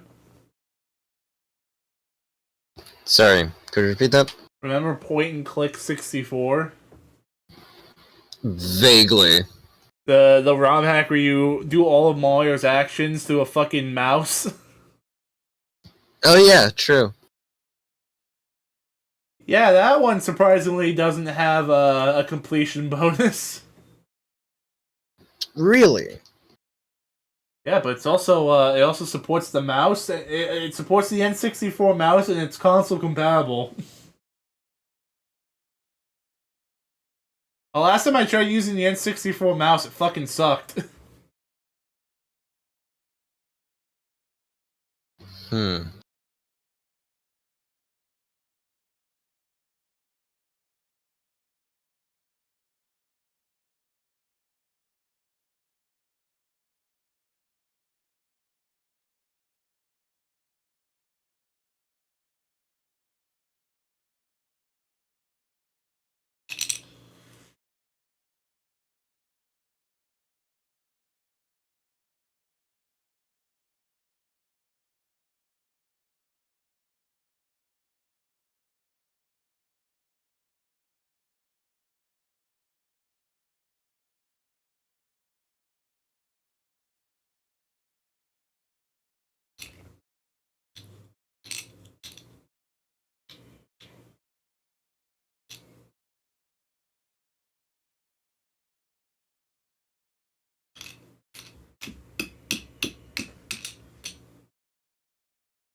Yeah, I think I'm just gonna end the stream here, though.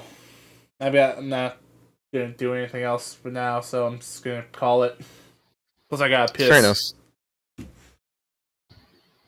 It's time to take a piss. Alright, see you, Fabio. Thanks for stopping by, as usual. You're a real one. Bye bye, Fabio. Have a good night to the 4 other people in the chat, or viewing, who are just lurking. Love my lurkers. See you guys. Boy, boy.